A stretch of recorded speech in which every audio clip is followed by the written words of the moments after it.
핵심적인 평화의 요소가 무엇인지에 대해서 말씀을 드리겠고요. 유리한 것은 아니지만 그러나 또 일반적으로 적용되는 평화의 핵심 요소에 대해서 말씀을 드리겠고 또 세 가지 도전 과제에 대해서 말씀을 드리겠습니다. 그리고 또한 우리에게 주어진 기회들에 대해서도 이야기를 해보도록 하겠습니다. 그럼 먼저 평화에 있어서의 핵심 요소가 무엇인지에 대해서 이야기를 해보겠습니다. 한반도에서의 맥락에서 봤을 때 일부 관계 국가들이 있죠. 미국, 중국과 한국과 북한이 있습니다. 러시아 등은 일단은 배제하도록 하겠습니다. 일본도 배제를 하고요. 그런데 이와 같은 관계 국가들은 모두 상이한 이해관계를 갖고 있다는 것이죠. 그리고 또 지도부의 이해관계도 서로 다른 것을 볼 수가 있고 또 신뢰의 문제를 안고 있습니다. 그래서 우리가 염두에 둬야 하는 것은요. 여러 국가의 지도부의 이해관계가 서로 다를 뿐만 아니라 국가 간에도 다를 뿐만 아니라요. 그리고 또 그 국가 내에서도 지도부의 이해관계가 다를 수도 있습니다. 국가의 국익과도 좀 다를 수도 있다라는 것입니다. 트럼프의 행동을 보면은요, 물론 모든 행동은 아닐 수도 있겠지만은 일반적으로는 미국의 국익보다는 오히려 트럼프의 이익에 부합되는 것들이 있을 수 있다고 생각을 하기 때문에 이러한 점을 말씀을 드리는 것입니다. 근간이 되는 그런 기저 현안들을 보면은요, 이와 같은 한반도에서의 갈등의 맥락에서 보면은 북한의 핵 프로그램이 있겠고요. 또 상호 인지하고 있는 위협과 적대감이 있습니다. 북한의 수사학이라든가 또는 미국이 주도하고 있는 제재가 있겠고요. 그리고 북한이 현상 유지 국가가 아니라 바로 현상 타파적 국가라는 것입니다. 이와 같은 상황은 현재 상황에서 평화를 달성을 하는 것을 어렵게 만들고 있습니다. 실현 불가능하게 만들고 있다는 것입니다. 왜냐하면 평화라는 것은 관계극들에 의해서 적대와 호전성에서 벗어나 구조적 관계에 믿을 만한 신뢰할 수 있는 변화를 가져오는 것을 말합니다. 신뢰할 수 있고 지속 가능한 형태로 새로운 구조적 관계를 만든다는 것이죠. 제도화를 시킨다는 것을 의미합니다.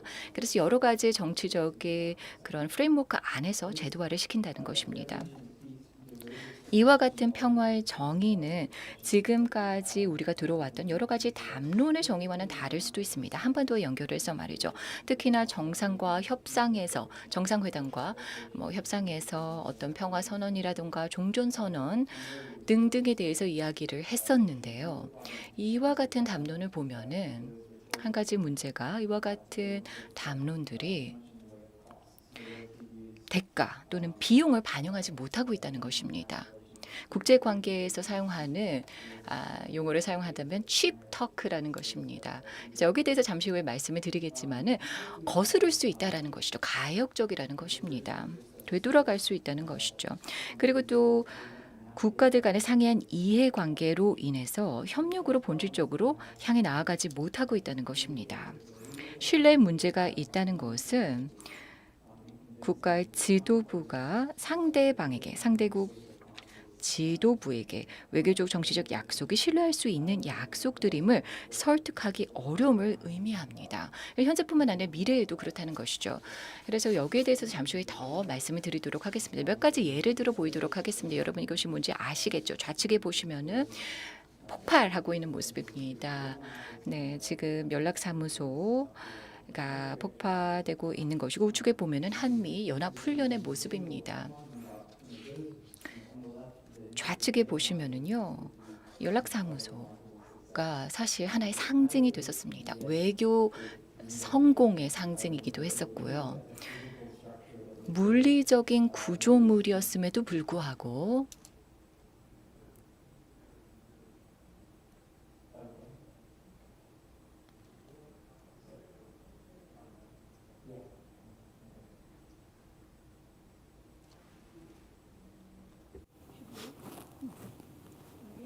Apparently I should wait.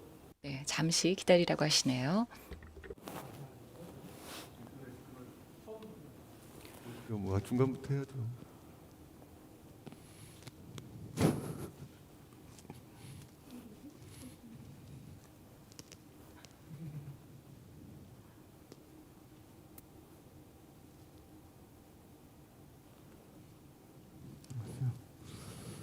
결국은 질의응답하기가 시간이 거의 없을 수도 있겠는데. 코멘트 짧게 할게요. 예, 들리세요? 예. 마이크 테스트.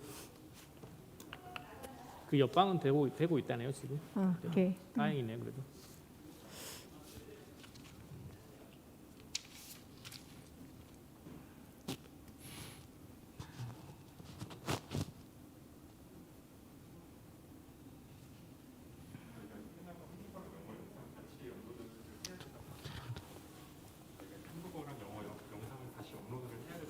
처음부터 다시.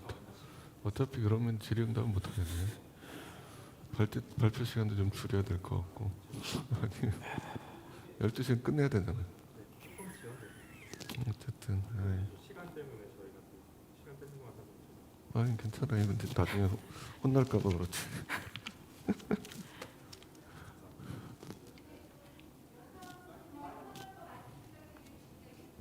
마이크 네? 테스트. 예, 다시 들리세요? 들리시나요? 시작해 보겠습니다. You two, 마이크 테스트. your mic test. 예, 1, 프로페서 2. 리. 하나 둘 셋.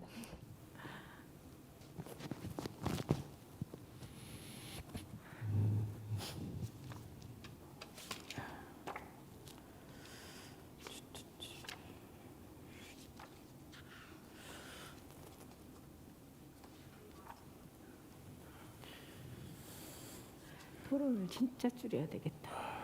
5분으로 조금이라도 가시죠. Q&A 해야, 5분씩으로 토론하죠. 5분으로 가야 되겠습니다. 예, 예. 그래도 Q&A 받아야지 되잖아. 어휴. So, 들리세요? 네, 들립니다. 저희 아니 다 여기 저희 온라인 연사분들 들리시나요?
이 지금 줌을 어떤 분이 호스트를 하고 계시는지 제가 잘 모르겠는데 셋. 제 목소리가 혹시 들리시면 제가 이따가 발표를 할 때 제 화면을 공유를 해야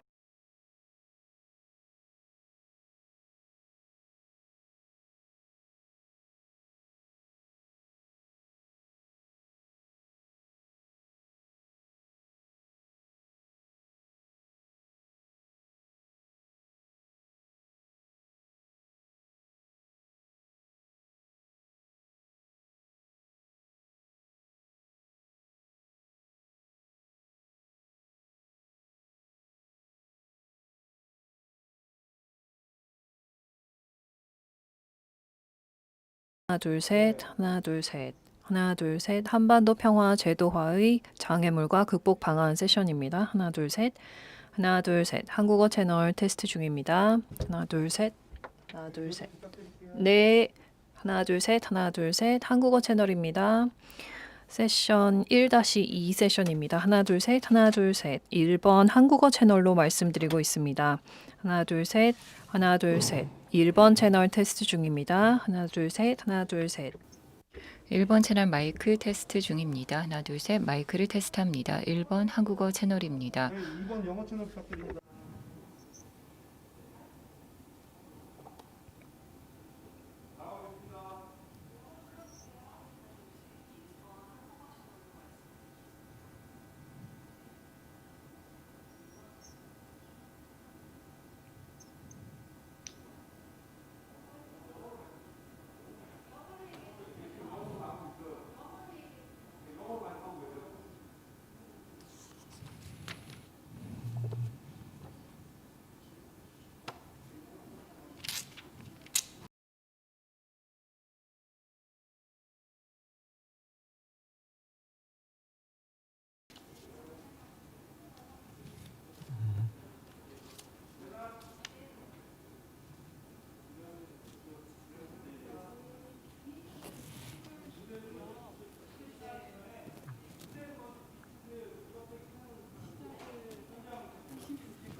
지금 할까요?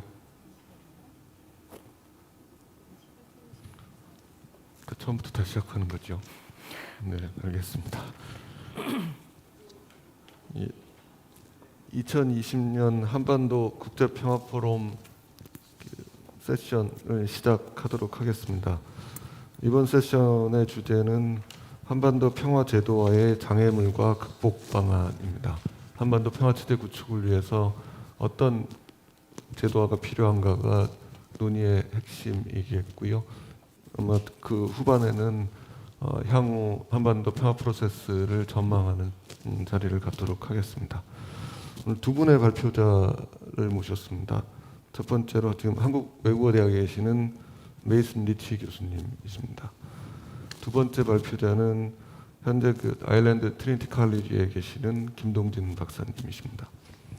이 세 분의 토론자를 모셨습니다. 먼저 그 현재 베를린 자유대학교에 계시는 이은정 교수님이십니다. 그리고 조지 워싱턴 대학에 계시는 김현호 선생님이 두 번째 토론자십니다. 세 번째 토론자는 서울시립대학의 황재한 교수. 시간 절약을 위해서 발표자들은 15분 정도 발표 시간을 갖겠고 토론자들은 7분 정도 그 토론 시간을 갖도록 하겠습니다. 그리고 시간이 좀 허락한다면 그 온라인으로 그 질문을 받도록 하겠습니다. 그럼 먼저 메이슨 리치 교수님 발표를 듣도록 하겠습니다. Great. Thank you very much. Again, I just all the organizers. 먼저 주최 측에게 이러한 훌륭한 행사를 주최해 주신 것에 대해 감사 말씀을 드리며 또 저와 함께 하시는 패널 분들께도 감사 말씀을 드립니다. 저명하신 여러분과 함께하게 되어 기쁩니다. 세계적으로 한반도 평화의 경로에 대해서는 비관적인 편입니다만 그러나 저는 장애물과 함께 기회에 대해서 말씀을 드리도록 하겠습니다. 또 제가 이 주제를 다루는 데 있어서 저는 국제관계의 관점에서 다룬다는 말씀을 드리고 싶습니다. 또 국제안보의 관점에서 말씀을 드릴 것입니다. 제가 이렇게 말씀을 드리는 이유는요. 제가 주로 평화 관련해서 말씀드릴 중요한 핵심 요소로서 이 시그널링, 신호를 내보내는 것과 관련된 이론을 언급을 할 것입니다. 어떻게 하면은 이 값비싼 신호를 내보냄으로써 미래에 손을 묶어두게 된다는 것입니다. 그래서 미래를 향해 나아갈 때 다시 거스를 수 없는 상태로 갈 수 있는 그런 신호를 내본다는 것이죠. 제임스 피런이라든가 알렉산더 웬트, 신뢰와 그리고 위협에 대한 인식, 그리고 또 파웰의 문헌, 또 무에노 드 메스키토의 문헌과 가장 최근에는 크리스토퍼 로렌스의 국제관계학에서의 이를 다룬 사례들을 참고로 해서 말씀을 드릴 것입니다. 그래서 값비싼 신뢰에 관한 신호를 내보내는 것, costly signaling에 관해서 말씀을 드리고요. 이것을 평화의 핵심 요소로 말씀을 드릴 것입니다. 세 가지 평화의 제도화에 대한 도전 과제에 대해서 말씀을 드릴 것입니다. 한국과 미국의 국내 정치가 여기에 해당이 되고요. 또 보다 폭넓은 동아시아와 동북아시아의 국제 맥락을 이야기를 할 것입니다. 마지막 세 번째 도전 과제는 북한 지도부의 이해관계와 행태가 되겠습니다.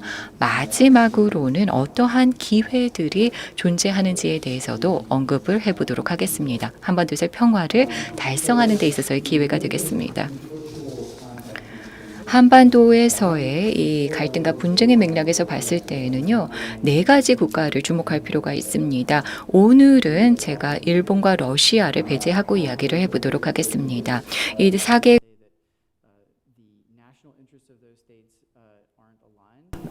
They perhaps go in very different directions in terms of what they want the structure of the region to look like or what they want the Korean Peninsula itself to look like politically.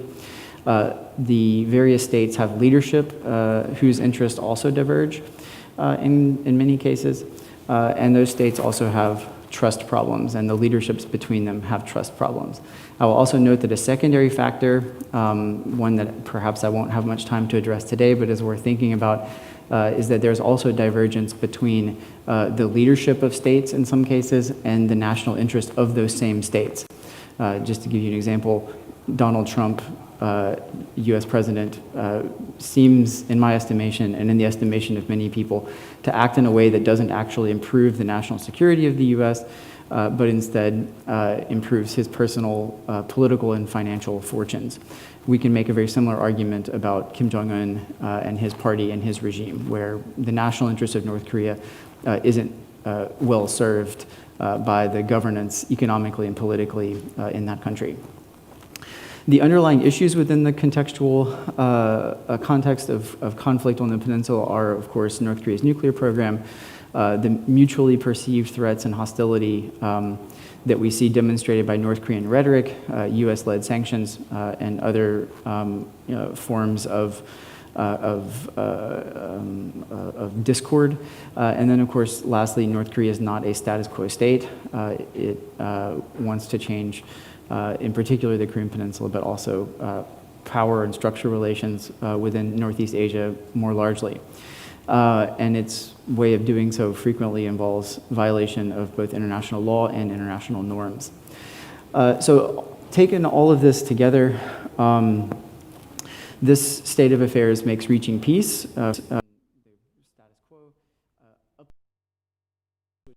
haven't achieved it, and arguably without some really gigantic changes, also unrealizable almost in principle. Because peace is a reliable change of structural relations away from hostility and belligerence by the concerned states.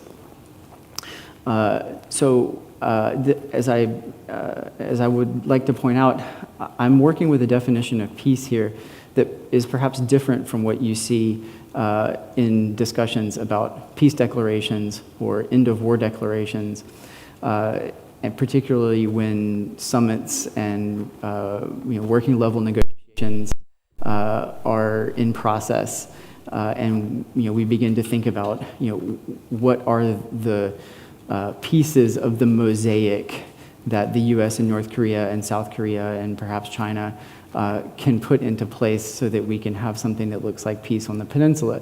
Frequently, we end up talking about, what would it mean to have an end-of-war declaration or a peace declaration or these types of things. And my argument really is that these rhetorical tools don't really end up meaning very much, which is part of the reason why they haven't taken place yet, as we'll come to in a little bit. So instead, I'm really looking at peace as a reliable change of the structural relations among the concerned states. And when I mean reliable, I mean a series of changes in state behavior and in state perception of other states that involves making credible commitments that tie hands for states and their leaderships, not only in the present, but also in the future, and therefore send costly signals of behavior that is a change and is also very difficult to reverse. And we'll come back to why that's important. As I say, the reason why this is very difficult to realize now is because, in the first place, the states have very divergent interests and their leaderships have divergent interests, which means there's not a natural gravitation towards cooperation. Secondly, the trust problems between the states and their leaderships mean that they have a real difficult time convincing their counterparties that diplomatic and political promises are credible commitments going forward. And so here I show two images, I think, that sort of illustrate this. Both, I would argue, have been claimed by many people to be significant successes. One is, of course, the construction and the operation for a while of the Inter-Korean Liaison Office.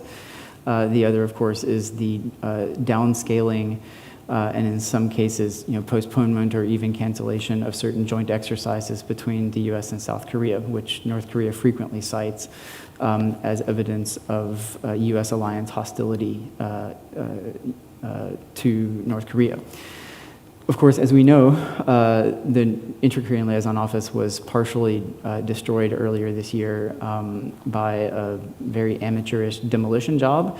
And I think what I think we need to understand about that is that it wasn't just a fit of pique by North Korea, that it wasn't irrational or that it wasn't inexplicable. I think one way that we can think about it is we can say that what that liaison office functioned as was as a tool for politics and policy changing the relationship between the two Koreas. But it wasn't a relationship change itself, right? It was a tool to that end. And so North Korea didn't lose very much by blowing it up. It was blowing up a tool, not a relationship. And so I think we perhaps over-celebrated the liaison office because we tended to think that the construction of that itself indicated a change of relationship, which isn't really true. When we look at the exercises, again, these are something that can easily be snapped back. So in essence, there's no real set of future consequences that the US and South Korea have by downscaling or postponing exercises, at least over a significant period of time. Over a longer period of time, interoperability may be degraded, but at least over a short period of time, the consequences of downscaling these exercises aren't very significant, and so North Korea, I would say quite rationally, doesn't assume that this is a very significant gesture. So if you put all that together, proposed declarations that end the Korean War, intentional statements of peace, so let's sign a peace statement or something like that, failed to convince the leaderships in Seoul, Pyongyang, and Washington. And the reason for that is that they're reversible, especially when there's a change in government in Washington or Seoul. So, for instance, Lee Myung-bak can come in and more or less roll back sunshine policy. We've seen what happens when government changes happen in the US and one presidential administration comes in and changes the previous sets of policies. Also violations of the spirit of the agreement, for these types of end-of-war declarations and peace treaties and statements like that are simply too easy. And so I would just ask, for instance, a sort of rhetorical question that's worth thinking about, which is, if the types of changes, in terms of cooperation between the North and South that I think many of us believe that the current Moon administration would be interested in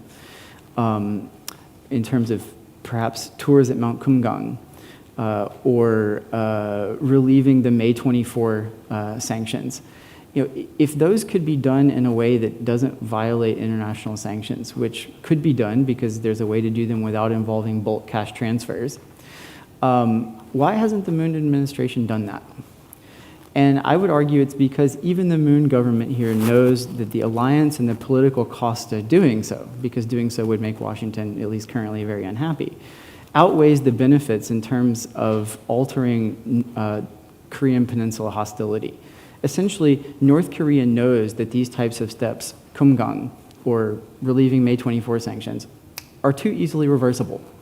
Why? Because North Korea has also 관광 done that, 프로젝트들이 right? 재개를 Let's 하는 think about 것은 what 쉽게 North Korea 번복될 did 수 with 있다는 Kumgang 것입니다. itself, 북한도 이것을 right? They 알고 essentially 있습니다. also 북한은 reversed, 어떻게 했습니까? 북한 자체에서도 that cooperation 역시나 through, 그와 같은 condemning 관광 the 협력을 buildings there and essentially 번복했습니다. saying that, 관광을 this 금지를 project 하고 뭐 이 is off the 프로젝트를 table. 더 이상 우리가 진행하지 않겠다라고 입장을 So the bottom line 번복한 is that 전례가 things 있다는 like declarations 것입니다. of the end of 그래서 war, 이와 intentional 같이 statements of 종전 peace, they 선언이라든가 don't 평화와 fundamentally 관련된 alter 의도적인 structural relationships of 선언이 hostility and 사실 threat. 적대감이나 Because 위협이라는 they really 궁극적인 haven't 그와 같은 contained 어떤 significantly 구조를 costly 바뀌지는 signals 못하는 that the 것입니다. parties 왜냐하면 involved are willing to 값비싼 take 신호를 steps that 커스리 tie their 신호를 hands in the 내보내지 future 못한다는 것이죠. through 그와 같은 significant 신호를 sunk 내보내야 costs 미래에도 in 옴짝달싹 initial 못하게 agreements and the 손을 pathways 묶어줄 텐데 locking 그와 in 같은 신호를 내보내지 obligations 못하고 to 있다는 future 것입니다. cooperation. 미래의 협력으로 나아갈 수 있는 어떤 의무를 We're 지도로 still, I would 하는 argue, 그와 when we 같은 start 진정성이 talking 없다는 about 것입니다. the end of war declaration 그래서 and 종전 선언에 대해서 우리가 these 이야기를 types of things, 하는데요. not only do they not imply costly signals 이들은 for future behavior, but they 값비싼 actually 신호를 bring up some 내포하지 fairly 못할 뿐만 complex 아니라 미래 international 행동을 legal 위한 problems. 값비싼 신호를 For 내포하지 instance, 못할 뿐만 whether or 아니라 not South 또한 Korea has 미래의 어떤 standing to sign 이런 any 법적인 type of end 문제들을 of war 시사하기도 declaration 합니다. insofar 예를 as it 들어서 wasn't a signatory itself, 한국의 right? 법적 지위에 This 대해서 distracts, 생각을 I 해보도록 think, 하죠. from the issue of changing structural relationships,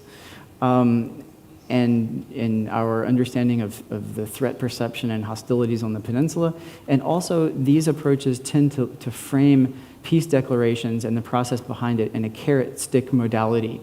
And this, in turn, supports the logic of measures with reversible cost, because the whole point of a carrot-stick mentality is that it's an inducement for a certain set of behavior. It's effectively speaking a bribe. And those bribes are almost entirely, or those inducements or incentives, if you want to use a different term, a more technical term, are usually reversible.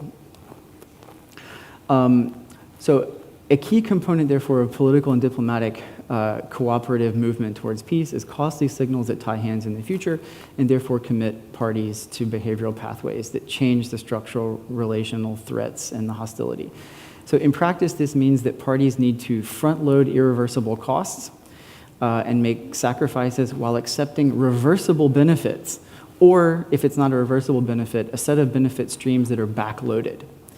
And so Christopher Lawrence, in a recent article in International Security, uses the agreed framework as an example of this in what he calls techno-diplomatic cooperation. And his basic argument is that the light water reactor construction project that was a part of the agreed framework satisfied those conditions of front-loading heavy costs and making sacrifices on both sides, the North Korean side and the US side, while accepting a reversible set of benefits.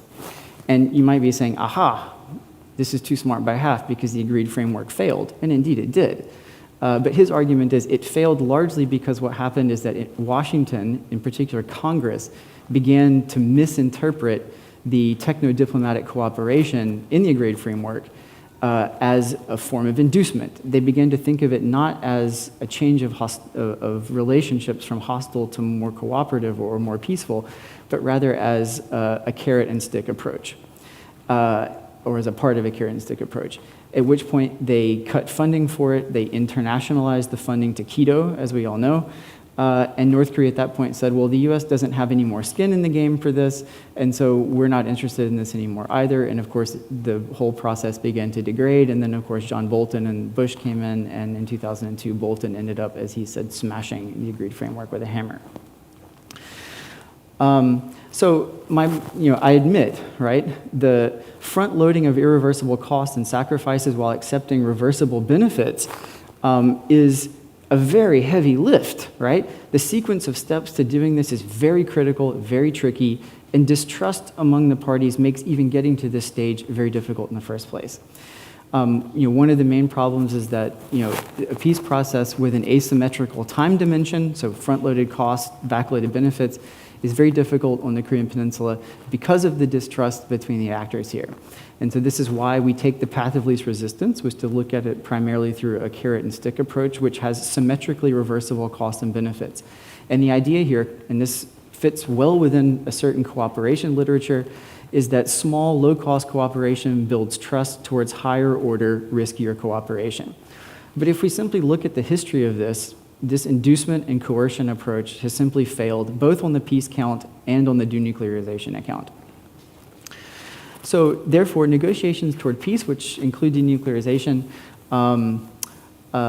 need these credible commitments by counterparties. I think pessimism is warranted. This is going to be very hard, and it's going to be very unlikely. And with that, I'll go to the challenges. First of all, you're going to have, in order to make this heavy lift happen, you're going to have broad bipartisan domestic buy-in in the US and South Korea in order to routinize and institutionalize a peace plan or process or agreement. Otherwise, North Korea and China, for instance, aren't going to believe that a peace process or plan or agreement is going to be sustainable or survivable after a change of government. This is really hard right now. The US is highly polarized, South Korea is highly polarized, and having bipartisan domestic buy-in for a risky proposition on peace on the Korean Peninsula is a very difficult thing to ask politically right now. Therefore, in order to achieve that, you're going to have the US and South Korea with top leadership that's able to unite in a bipartisan way on a major foreign policy issue, so that when government change takes place, there will be policy continuity. North Korea is going to demand this as a part of its expectation of costly signals and sacrifices. Unfortunately, the bipartisan basis for this in the US, I think, has evaporated slowly over the period after the Cold War and has accelerated under Obama and currently under Trump, of course. In the South Korean case, we've never seen a progressive to conservative or conservative to progressive governmental change in which North Korea-related policy demonstrated continuity. So the first question is, where is this bipartisanship going to come from? Where is this leadership going to come from? Secondly, looking at the international context, you're going to have the leaderships of South Korea, North Korea, the US, all simultaneously interested in peace and denuclearization negotiations. And I can, if you want, during the question and answer, talk about why denuclearization has to be a part of this from the US perspective. You have to have the governments competently staffed with available bandwidth, willing to give their negotiators autonomy, which is one of the things that we know Kim Jong-un didn't do with his working level negotiation team with Steve Biegun this time. And of course, they have to not be overly distracted and hindered in dealing with other issues and crises, as well as political cycles, right? Right now, things are in a holding pattern because we're waiting for November. And so you have to have the political calendars align as well. Another part of the international context is you're much more likely to have success under a certain set of relationships between the US and South Korean presidents. A US Republican president and a South Korean conservative president are unlikely to work on peace in an effective way that North Korea is willing to buy into. A US Democratic president and a South Korean conservative president could happen.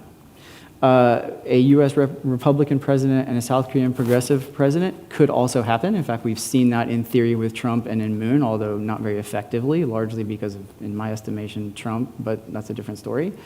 And then, of course, a US Democratic president and a South Korean progressive president, I think you're again likely to find some opportunities for the two presidents to work together. Lastly, on this international context, before I briefly turn to North Korea and then conclude, on a strategic level, the US and China also need to be sufficiently amenably related that they can coordinate and cooperate on a sub-issue of their larger rivalry. What the US wants is sufficient sanctions enforcement from China that at least leads North Korea to the table in the first place. If North Korea wants to torpedo that sanctions enforcement, then North Korea doesn't have any incentive to come to, or not enough incentive to come to the negotiating table in the first place. Third challenge, North Korea. North Korea is the biggest impediment to Korean Peninsula peace and reconciliation. It's a belligerent revisionist state. It has an illegal nuclear weapons program. It's a serial violator of human rights. Its leadership behavior is at odds with its national interest and is disastrously governed economically and politically. Therefore, you're going to have a significant change in the political leadership. It's going to have to accept more risk. It's going to have to respect the logic of costly signaling. And it's going to have to feel just enough economic pressure that it feels like it needs to come to the table, but not so much that it feels like it's constantly, on the brink of collapse and under the thumb of international sanctions so much that the hostility is so large that it won't even bother coming to the table. This is hard to get. So there's going to need to be internal reform. I don't mean regime change, but at least it needs to understand that there's a long-term incentivization and behavioral alignment of its leadership interests with its national interest. Lastly, opportunities is my last slide. Thank you for letting me go a minute over. I think Trump-Kim summits have opened up the acceptability of negotiated solutions. In some ways, Trump meeting with Kim is a little bit like Nixon going to China. This has path dependence for future, even Democratic presidents. At least Trump opened up a door that now other Democratic presidents can take perhaps in the future. Secondly, South Korean progressives will possibly, maybe even likely, win another presidential mandate, which might make it more possible to have a long-term policy continuity with respect to North Korea. Moon has not so far, in my estimation, built up bipartisan support for his North Korea initiatives. On the other hand, the fact that his progressive party might have another 5-year term might be able to blunt that. Plus, he has a supermajority in the National Assembly, which means that if he can push through some type of peace deal that could be institutionalized in South Korean law, that would anchor in place something that might have some long-term effect. And then thirdly, you're going to have luck. You're going to have the domestic factors, the international factors, and North Korea have some internal change, more or less all simultaneously. I'm not saying those things won't happen. I'm saying it's very difficult, and in the current environment, it's improbable. I hope that I'm wrong. And with that, I'll stop. Thank you. 예, 고맙습니다, 리치 교수님. Thank you, Professor Ritchie. I understand you have quite a critical point of view about the peace on the Korean Peninsula. 의미한다.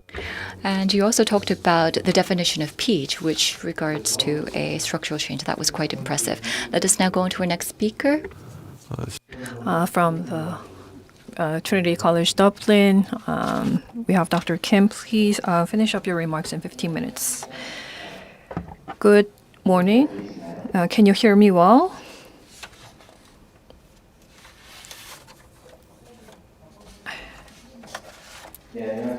Good morning. I am from Trinity College Dublin. My name is Kim Dong-jin. The topic of my presentation is the sustainability of the peace process on the Korean Peninsula and the reciprocal empowerment with international regime. As you well know, the term peace process means a tentative rapprochement between parties in a protracted conflict that is conducted in an experimental way. The peace process, as you can see from the very term, peace process is not a fixed form. It goes through a number of different stages. First, there is the pre-negotiation, followed by the implementation and management of the process, and then reaching a peace accord, and finally post-accord reconstruction in a post-conflict world. And in this peace-building process, the term that refers to all the actions taken will be peace-building, really. And the word peace-building has been used since the 1990s. Ever since the 1960s, by scholars such as Galtung, peace building has been used. And this refers to how to overcome war and fighting and to enroot a permanent peace in an active manner. So to answer those questions, the term peace building was coined. And in 1992, the UN Secretary General Boutros Ghali used the term peace building in his An Agenda for Peace report. And as Boutros Ghali has mentioned, peacemaking and peacekeeping are required to halt conflicts, but it will be difficult to prevent the recurrence of violence if the peacemaking and peacekeeping processes are not fully instituted. And Lederach also mentioned that signed papers do not make a difference and the agreements collapse unless the processes of genuine engagement are created to engage the relevant people. But the international peace-building activities and the architecture has been subject to a series of criticisms since the 90s. Despite the peace-building architecture and actions, most of the peace-building process has collapsed or are quite unstable.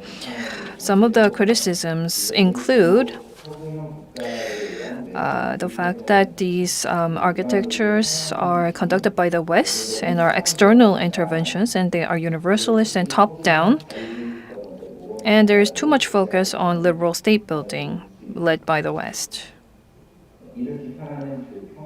And the peace scholars who criticize the international peace-building architecture claim that the model example would be a local turn and to undergo emancipatory peace apart from the suppression experienced previously, and also a peace focused on the everyday life of the people. And they have, from these perspectives, followed some institutional measures to make this happen.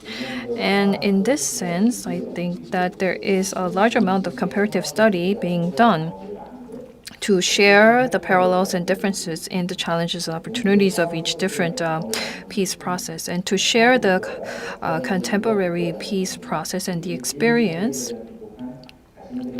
sprung from the West's experience of overcoming the First and Second World Wars, and to implant that elsewhere, and also to help those who experience conflict around the world to share their experiences altogether and to serve as useful lessons for each situation.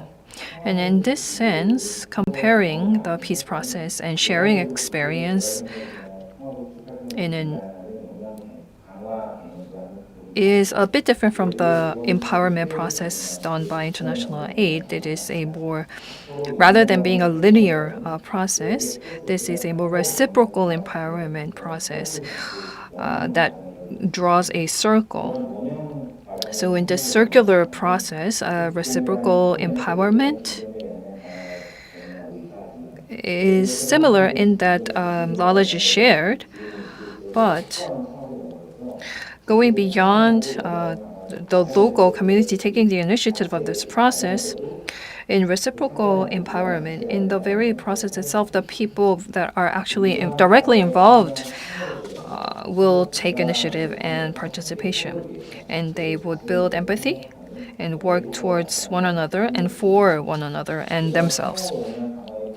So from the reciprocal empowerment perspective, I have studied the process that has been in place in Ireland. As someone who studies both the Korean Peninsula experience and the Ireland experience, I see that these two regions are quite comparable in terms of peace agreement and the ongoing process and peace building research and practice. Some even say that Korea is the East's Irish. There was the Belfast Agreement in 1998 signed in Ireland, and the process and the content of the agreement has raised much attention around the world. It has been considered to be quite successful compared to other international agreements, and this served as a very good source of research and studies. But despite the signing of the peace agreement, the peace process is still ongoing and provides us with a rich source of imagination.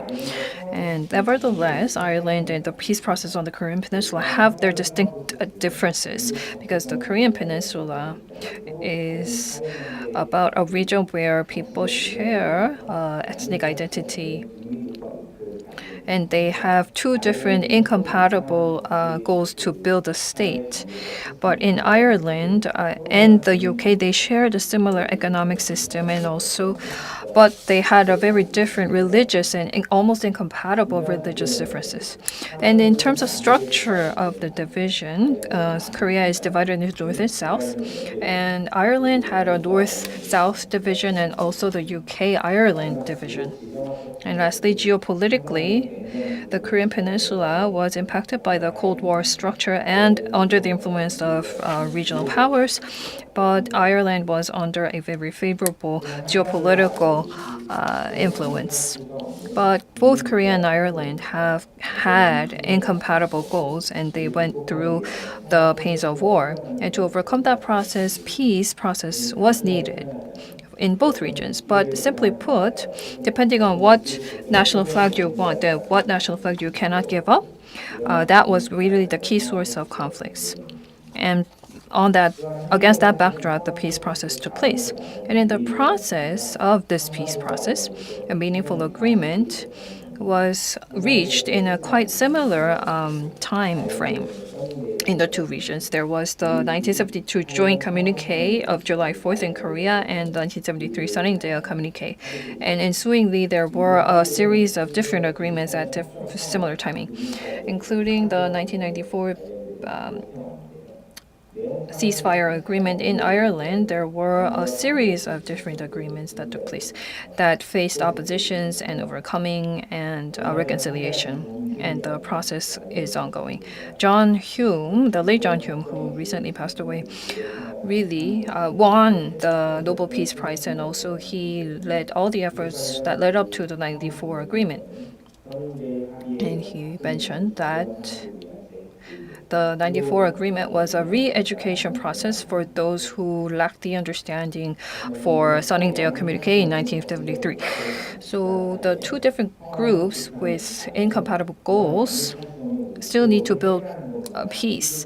And in that process, rather than focusing on just insisting on their own incompatible goal, respecting one another was really important, and that has to be institutionalized. And that was the basic awareness in the 1970s. But nevertheless, despite due to huge opposition, reaching an agreement was very, very difficult. That was actually what I directly heard from Mr. Hume. And as you can see, for the Korean Peninsula, there was a number of different agreements as well. And first, there was the agreement to first build peace and trust.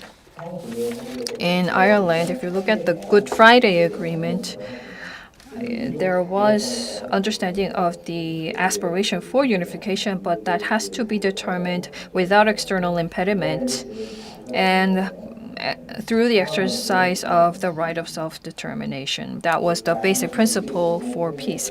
And in the June 15th Joint Declaration, there was similar context, saying that as masters of the country, the Korean people shall determine the unification, stressing self-determination, and peace and coexistence has to happen first.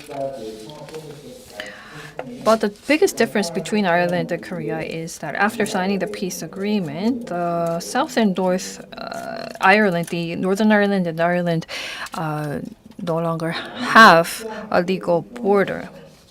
And if we look at the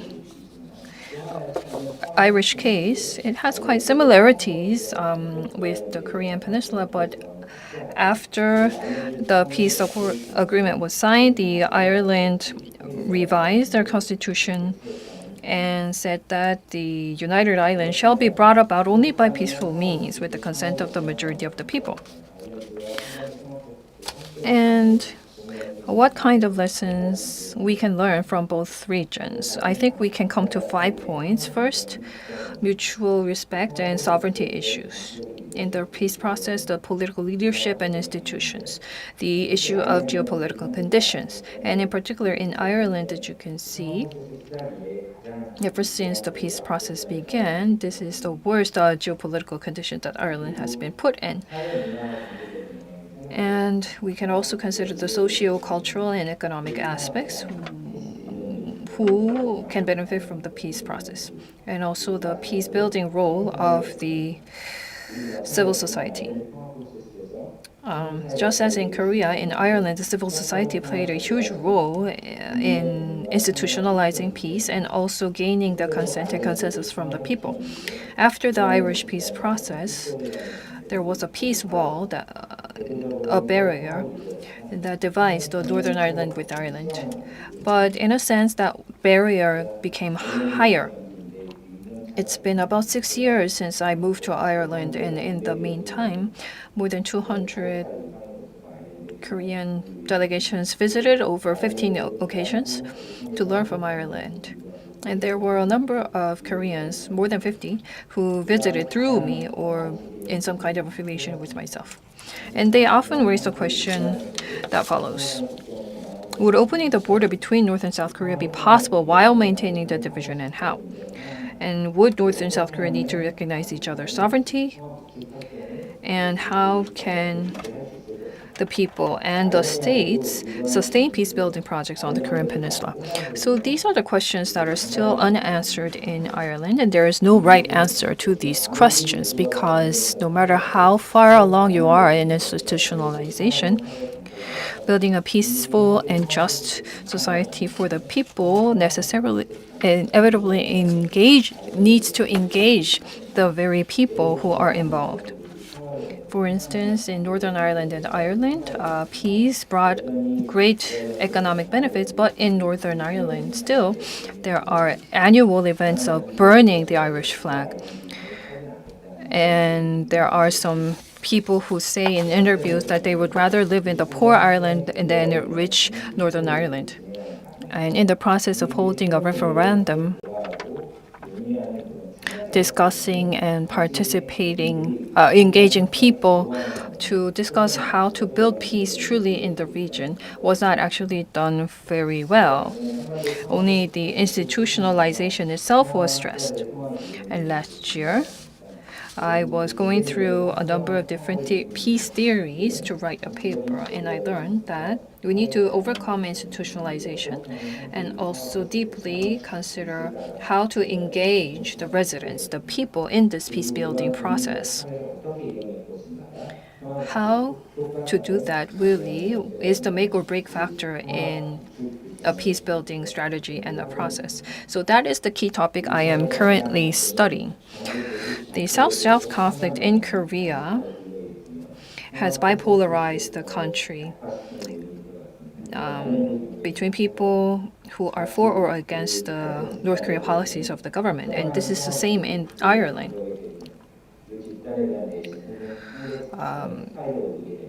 Anyone who voices dissent in their groups are considered to be their spies or be traitors.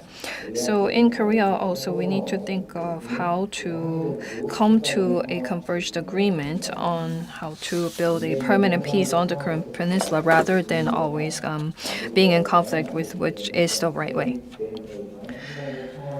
So signing the peace agreement through international cooperation, I think, are very, very significant and important goals.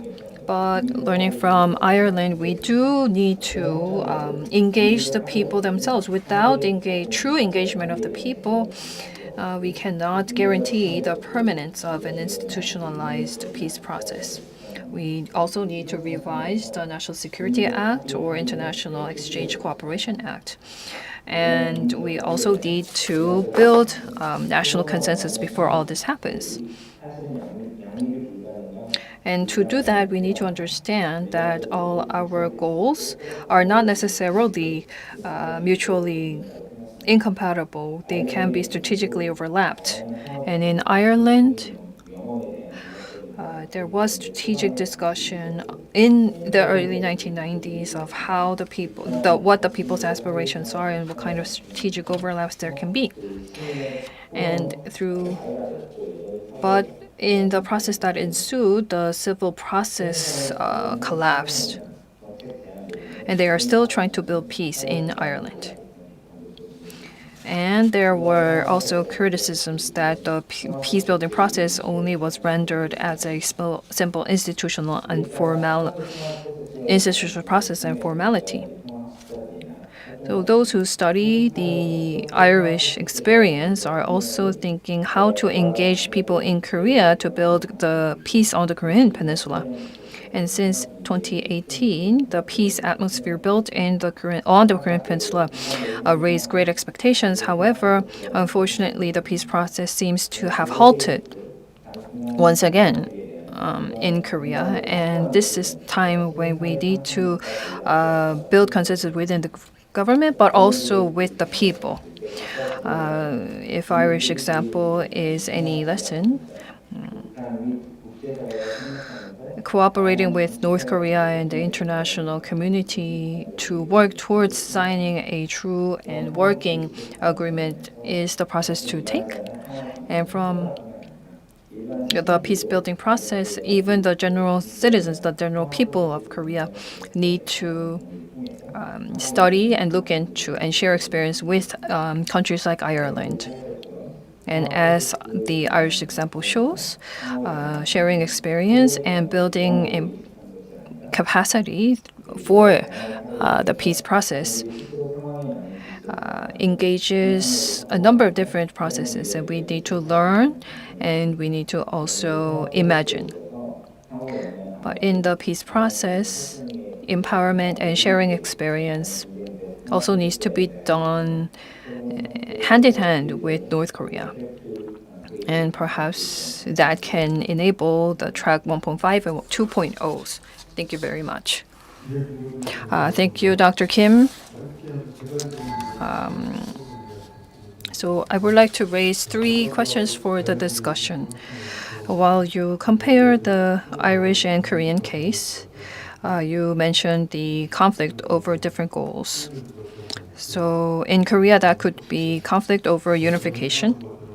And in resolving that conflict, peace, coexistence and peace should come first, as was the case in Ireland. And secondly, I think this is quite different from what Professor Ritchie said. In order to overcome the conflict, you said that you needed a step-by-step process. And number 3, as Professor Ritchie has mentioned as well, for a permanent peace process, a domestic consensus, national consensus building, how we can institutionalize national consensus building would be the key question to answer. So we are quite behind schedule, and I can only give 5 minutes to each discussant. Professor Lee, could you go first? 선생님 그리고 Yes, Dr. Kim and Professor Ritchie, thank you very much for your impressive presentations, and especially the Ireland case by Dr. Kim. Actually, I'm very glad that the discourse about Ireland is being mentioned here in Korea. Whenever we talk about the Korean Peninsula, up till now we only talked about the German case, but I think that now we have more cases that we look for reference, so I think diversity is good. What you mentioned, however, I think that we have to take it to one more level, a little bit more complex, because Dr. Kim, you mentioned 해야 된다는 건 You mentioned that the citizens have to be a part of the actors, so we need to diversify the group of actors. But as I study the German case, that is exactly what I am proposing. However, what's important is that within Korea, not only diversifying actors within Korea, we need to diversify actors internationally. And Professor Ritchie said, 북한 he talked about South Korea, North Korea, China, the US, and then of course there's Russia and Japan. But in order to establish a peace regime, then what would be the role of Europe? That is a question that I would like to raise. You asked about the role of the civil society, but likewise, I would like to ask about the role of Europe. When we talk about the German unification case, we talk about Helsinki process. The Helsinki process, however, is not a process that involved bilateral cooperation, but actually it involved multilateral cooperation. And so there were many different communities that got together and cooperated. And so quite a number of countries were involved. So it was not just two sides or two parties engaged in the negotiations. So on the Korean Peninsula, well, let's say that there are 6 actors or 6 countries. There's the 2 Koreas, China, the US, Japan, and Russia. But I think that just fixing the number of the actors in the Korean Peninsula to these 6 actually might be an impediment to the peace process in the Korean Peninsula. So perhaps we might think about the European community that can play a different role, that can provide us with a new card, a different card for us in the talks towards this process. Now, if you look at EU today and also Germany and France, these countries, they are very interested in the Korean Peninsula peace process. However, within the EU also, I think that there are different views or positions about the process. For example, Sweden, for example, wants to support dialogue and obtaining peace through dialogue, whereas France or Germany, if you look at their Ministry of Foreign Affairs, the Department of State, emphasizes sanctions. So even within the EU, there are very different positions. So this US, China, North Korea, South Korea, if we lock ourselves into this framework of only the 4 parties, then we might continue this stalemate. So I think that perhaps we should expand our perspectives to enable more entities or actors to participate in this dialogue about the peace process of the Korean Peninsula. And the most difficult part about the peace process on the Korean Peninsula is sanctions. So not many people ask about what are sanctions. If you look at Sweden, for example, sanctions is not for sanctions, but sanctions is for peace. That is what Sweden is clearly saying. But if you look at countries such as Germany or France or US, this type of discourse is not coming out. So I think that we need more actors to come to the negotiation table to broaden our perspectives. So I would like to ask the 2 speakers' perspective on what I just said, and also to establish a peace regime.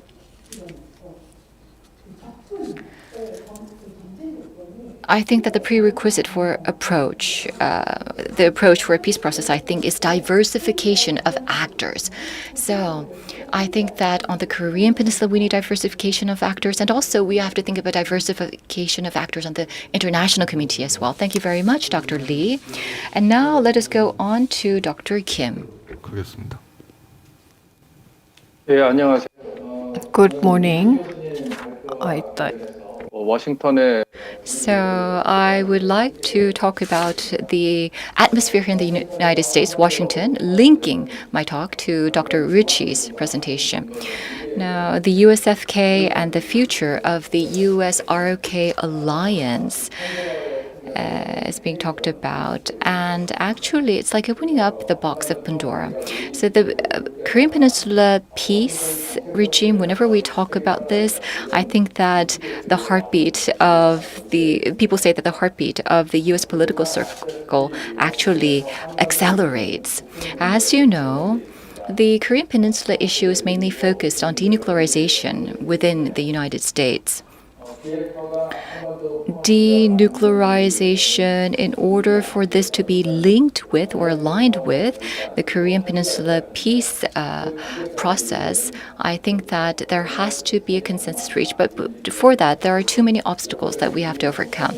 For example, there was a historic North Korea and the US summit, and also there were talk about the denuclearization and also the peace regime. However, there were criticism that they were not able to overcome the past achievements. And also, there is some skepticism surrounding this issue. And also, if you look at the domestic political issues that constrain the dialogue or the discourse about the Korean Peninsula peace process, well, President Trump held talks with Kim Jong-un twice. What was mostly criticized within the U.S. was that the U.S. president indirectly acknowledged the legitimacy of the dictator of North Korea. And Joe Biden, the presidential candidate of the Democratic Party, I think, implied about this during his public speech. So So I think that domestically there is the pessimistic view about the past approach of the U.S. when it comes to talks with North Korea and going towards the peace process or peace agreement. And also there used to be a view that humanitarian issues should be excluded from the North Korean nuclear negotiations. But after the report of the UN, actually there has been a change of atmosphere. The humanitarian issues is not a sub-issue of North Korean issues, and it is not an obstacle for denuclearization of North Korea, but rather it can be an index for identifying the willingness of North Korea to resolve issues. And also it should be included in the dialogue between North Korea and the US. And I think that the Republican Party and the Democratic Party thinks alike on this topic. And also the most renowned negotiators who have negotiated with North Korea also agrees with this. And also the hacking of Sony Pictures and also Otto Warmbier incident. Well, because of these incidents, I think that there is a growing view that North Korea is an evil state. So I think that there is growing interest in focusing on both denuclearization and human rights issues as we go towards the peace agreement or the establishment of peace in the Korean Peninsula. And that's kind of the atmosphere that we can find in Washington. Thank you for sharing with us the views from Washington. So, Ms. Lee, you mentioned the diversification of actors, and I think that whenever the issue of Korean Peninsula and peace comes up in the U.S., it is often interpreted quite with a negative perspective. And also, Mr. Kim mentioned that the diversification of factors are interlinked with the issue of human rights issues in North Korea. So how we can include the agenda of the human rights issues in North Korea in this process will be a key point of discussion as well. And Professor Hwang, please. Yes, thank you to the two presenters. It was very, very interesting in presentation. And what was most impressive was that both of you mentioned reciprocity, mutuality. Dr. Kim called it a reciprocal empowerment, how to reinforce the reciprocity in institutionalizing peace on the Korean Peninsula. And in that sense, you also compare the case with the experience of Ireland. And relatively, the peace process in Ireland and their institutionalization, although not fully, you really shared quite a positive prospect, while as Professor Ritchie mentioned a negative perspective. In the international studies area, there are a number of different methods and theories discussed in terms of mutuality or reciprocity. And cost signaling was the key, most important point in your presentation. And towards peace, sometimes we can there are gains, but there are some things to give, to compromise. What's difficult is compromising first and then gaining later. That kind of whole presumption can be a big obstacle in reaching ultimate peace. And in that sense, Dr. Kim, I think, shared a more rosy outlook, but Professor Mason Ritchie shared with us a somewhat negative outlook. So how to institutionalize peace and to make permanent and sustainable peace on the Korean Peninsula. In answering this question, we need to think about reciprocity more.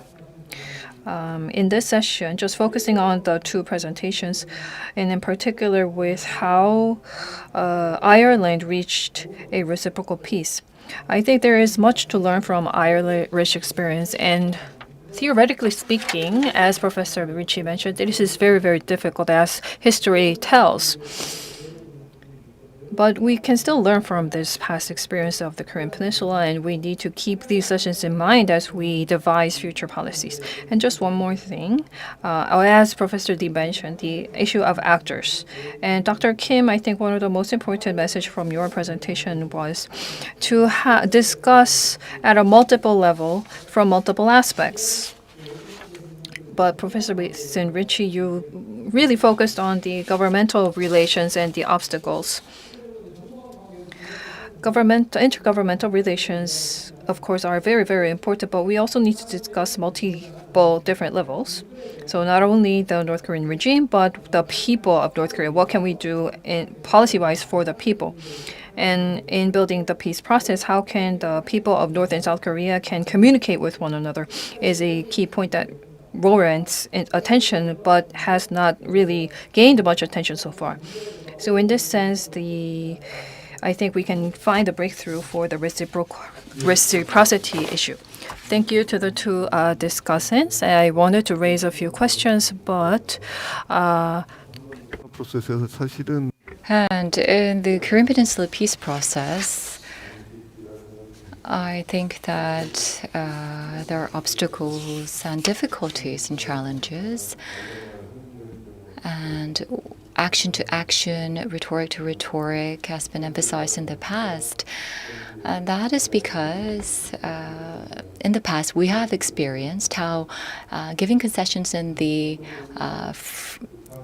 front part or front loading did not actually lead to benefits later on. But anyhow, having said that, can we hear some answers from the speakers? First, Dr. Ritchie, on the points made by the discussants, can you make your remarks? Great. Thank you very much.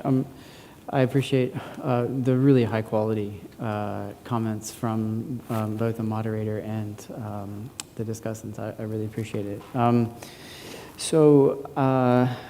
I'll start with one thing that sort of speaks to Professor Kim's presentation and also something that Professor Wong pointed out.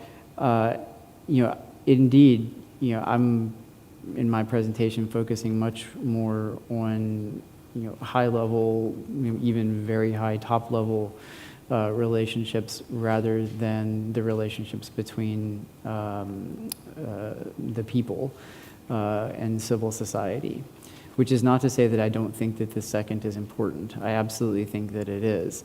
And one of the ways that at least the subtext of that is true is that I do point out the need for, at least in South Korea, consensus building for the institutionalization of peace as a process. And in that sense, I actually think, although Professor Wong is again correct that I'm relatively pessimistic, and Professor Kim has perhaps a somewhat more potentially optimistic outlook. I do think that in some ways we have a little bit of complementarity, and that my top-down approach can be complemented by his approach at looking at some of the popular facets of how peace can happen. And we also share, I think, the basic position, as you pointed out right at the beginning of your presentation, that words on a signed agreement don't mean very much without engagement. I think the question then is, what kind of engagement? And how do we ensure that engagement is locked in as a process going forward? And then turning to Professor Lee, so we had just spoken very briefly, before we got started, about the fact that I have a dual appointment in both European studies and also in international studies, and so I'm actually is one of my two appointments in the European Studies department. And one of the things that I'm really interested in is how the European Union's common foreign and security policy and common security and defense policy can have an application to Northeast Asia, and in particular to the Korean Peninsula. This is something I'm tremendously interested in. I just had a paper come out in the Korean Journal of Defense Analysis about exactly this issue. So I hope that the absence of that doesn't reflect badly on that. I apologize for that. That being said, I think really, to some degree, Professor Lee's points that she makes in a way answer themselves, in that France and Germany simply look at the Korean process, the Korean Peninsula, as primarily a non-proliferation issue. And of course, they're interested in human rights, and of course, they're interested in peace and all of those things. They're interested in cybersecurity and a lot of different things that are going on here. But at the end of the day, the top line issue is non-proliferation. And they've got one big tool that they think works, or at least would like to think works, and that's sanctions. And as we say in good English, to a man with a hammer, everything looks like a nail. And that's the nail that they keep hammering on. And so, there are other states that have different perspectives, but for the European Union to be an effective engager here, you're going to have, I think, at least some, reconciliation between those two perspectives within the EU. I would also note that to some degree, the lack of hard power credibility in the region doesn't help either, although that's changing, at least, I think, to some degree with France's engagement, for instance, with Japan, and in the larger Indo-Pacific region. We're also seeing Germany, which just put out through its foreign office a new Leitlinien on the Indo-Pacific. And they do discuss in that the Korean Peninsula, although it's primarily cyber, and the peace process and denuclearization actually aren't really a part of the new Leitlinien, which I think is not a great sign. So to answer your question, role for Europe, my answer is yes. I'm a full-throated supporter of more Europe on the Korean Peninsula. But I think you have to do so in through two different challenges. The first of which is you have to get over the divisions within the EU and some capability and capacity problems, which are fairly significant. And the second one is, remember, North Korea has to take Europe seriously for Europe to play a role. They have to recognize and acknowledge them as an actor with some value added to bring. And at the end of the day, North Korea doesn't see Europe as a threat. It sees the US as a threat, and arguably South Korea. And so in that sense, North Korea is going to have to see what Europe can bring to the table in a way that makes it take Europe seriously insofar as its primary concern is with the hostility and belligerence that it perceives from the U.S. And then the very last point I would make, as Professor Kim mentioned in Washington, I would say that in my estimation, it's humbly, it's not only the fact that some people thought that Trump legitimized Kim as a dictator. I think at first that discussion was fairly significant, but I think at some point we might have kind of overcome that a little bit, or at least he's created facts on the ground where maybe that in theory isn't such a huge issue anymore, and we've already done it. The door's open, so it could happen again, I think, even under a Democratic president. I think the bigger problem in some sense is, first of all, if we're looking at Biden, if he comes into office, every expectation is that we're going to see some version of strategic patience 2.0. So at least in the short term, I think that's an issue. And then the second thing, with Trump, in terms of his meeting in Singapore and perhaps to a lesser degree in Hanoi, is that the big criticism was he didn't take it seriously as a process of negotiation. He took it as a photo opportunity and as a part of a larger effort to brand himself as a certain type of deal maker president. I mean, we knew that already, but Bolton's book obviously just reinforces that. So I do at least think I'm at least a little bit optimistic that Trump, for all of his flaws, has at least in some small way operated as a sort of incompetent Nixon goes to China, in the sense that he's opened up the door, I think, where it's okay now, perhaps in the future, under the right circumstances, for either a more moderate Republican and more competent Republican or even a Democrat to perhaps engage North Korea in a way that they weren't capable of doing so before, particularly the Democrats, because they would always be branded as soft on North Korea. So I think that's one positive takeaway. 리치 교수님 고맙습니다. Thank you, Professor Ritchie. And Dr. Kim, thank you for the discussions, and also to Professor Mason Ritchie, and also to the moderator, Mr. Koo. Thank you all for your comments. And I agree with everything that you have said. And as Professor Ritchie has just mentioned, my presentation and Professor Ritchie's presentation, I think, can be very mutually complementary, because from my perspective, the role of the civil society in building peace is the topic of my studies and research, but the government's role is also so important. And the efforts by the civil society to build peace necessitates also the important roles to be played by the government, and that I'm very, very much aware of the importance of the intergovernmental relationships and the role. And in terms of diversifying the actors of the peace-building process and discussions, I also believe, as Ms. Lee mentioned, Europe has a huge role to play, and Ireland, where I am staying, is a part of the European Union itself.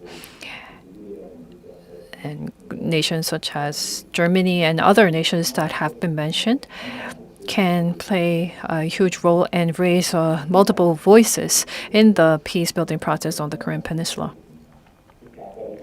And as Professor Ritchie has mentioned, I think that there is the perception by the North Korea that EU is not that much of a threat to North Korea. And so, in the process of opening up discussions and building peace, the European Union can open up a number of different possibilities.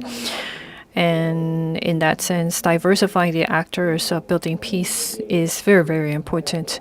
And I'd like to go a step further and mention the reciprocal empowerment process, which is really about what we can do to a region where there is a institution that is already complete and simply implanting that elsewhere. That is not what I'm talking about, but how we can really engage in reciprocal empowerment where conflict ensues. And also, as Professor Lee mentioned, I am thinking about how you've actually expanded the scope, and that's exactly what I want to do as well. So how we can engage Africa or Latin America or wider regions of the world that have ongoing conflicts to share their experiences at multiple levels. And while politicians engage in political agreements and they can come in and share their experience, and civil society as well can meet one another and share experience as well. And as I mentioned earlier, in building peace, reaching national consensus and institutionalizing this consensus is very, very tricky. Because even if a peace accord is signed, if the people do not agree with the accord or they are not a part of that accord, the accord is useless. And as I mentioned, in Ireland, the idea was that once peace agreement is institutionalized, people can meet one another face to face and shed their hostilities. But the flip side is that more interaction could lead to greater hatred against one another. And amid this situation, in order to overcome all these obstacles, people need to stop insisting on only their own interests and goals.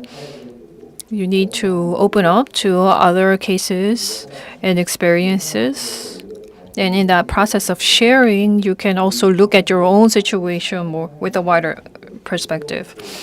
And in that process, we can have new imaginations and new ideas. So in the process of discussing peace, human rights issues or nuclear programs can be a hot point of dispute, and we need to discuss all those difficult issues as well, but we need to also go beyond that and look at the peace process of different regions that have experienced or are undergoing conflicts, and engage in a wider discussion in a track 1.5 or track 2.0 process to also discuss somewhat sensitive agenda and put our situation into perspective by learning from and listening to examples of other regions. Thank you very much. Thank you, Dr. Kim. 시간을 조금 더 주셔서 So the organizer has given us more time, a little bit more time.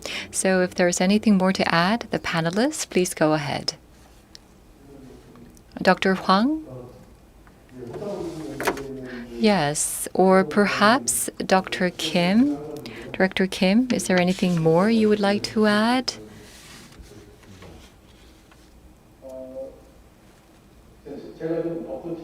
Yes, if I may add a little bit more to my previous remarks. Now, in the case of Washington, especially when it comes to military security, that's actually the focal point that Washington is interested in at this moment when it comes to the Korean Peninsula. But I think that there's room for improvement. In order for peace on the Korean Peninsula, it's not only the military security that we have to talk about, but also we have to talk about economic security as well. However, in the U.S., there are not many experts on this topic. And also, there's not a lot of active discourse about the North Korean nuclear issue as well. And there has been research conducted on the changing political, economic, and social environment of the Korean Peninsula, but I don't think that the outcomes of these research have been read by or have been acknowledged by the experts on this topic in the U.S. So I think that because of their limited knowledge, the focus now when it comes to these issues actually has been focusing on rehabilitation. And I think that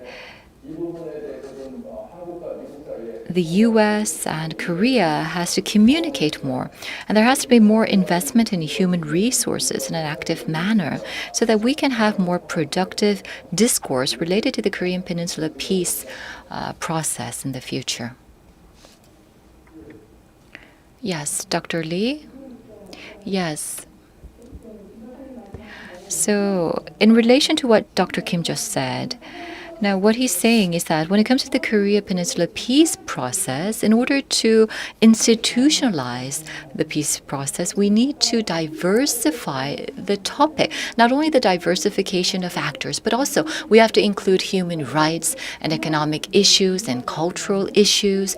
So, I think that we have to diversify the actors along with the topics.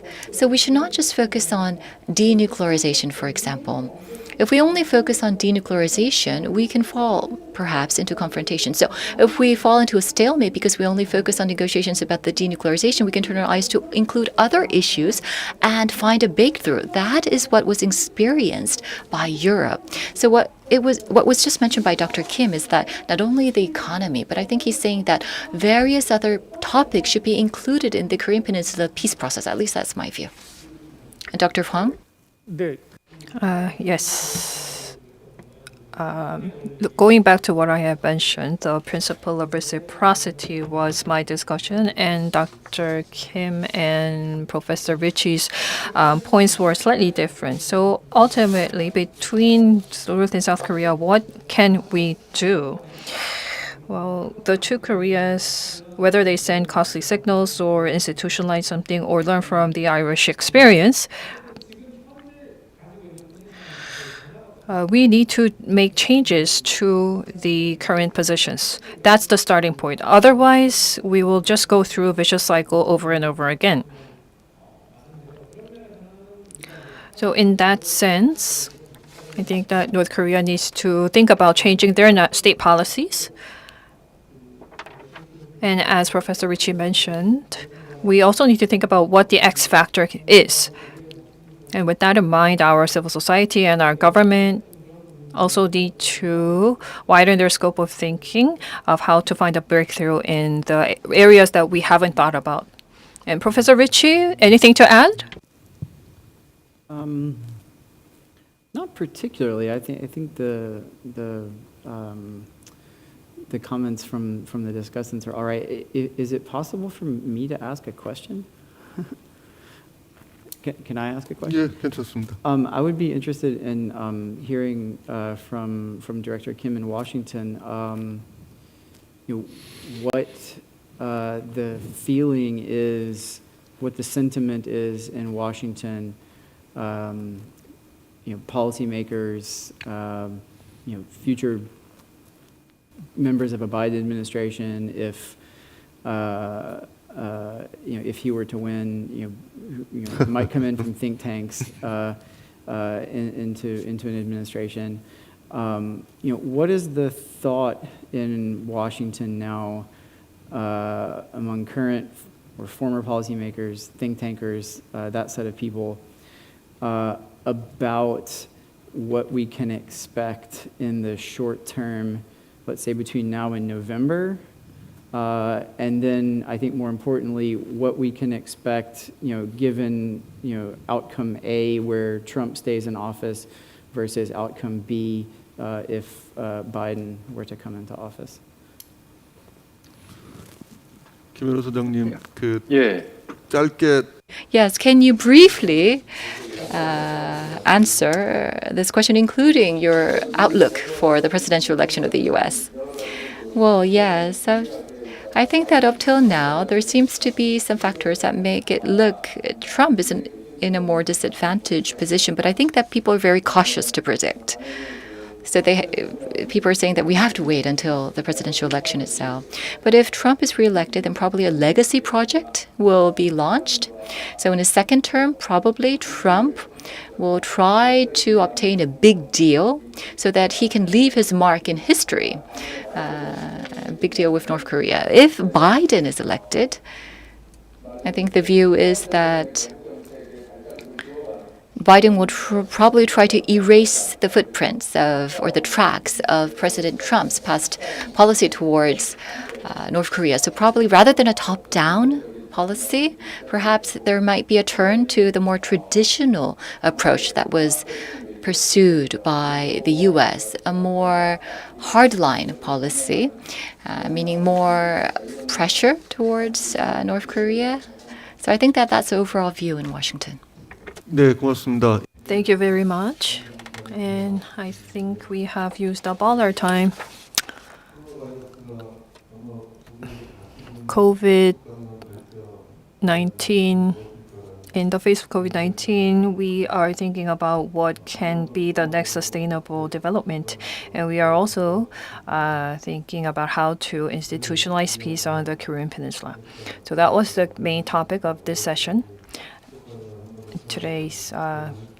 I hope that today's discussions can contribute to institutionalizing a permanent peace on the Korean Peninsula. And once that is done, I think that the peace is not far away. Thank you very much.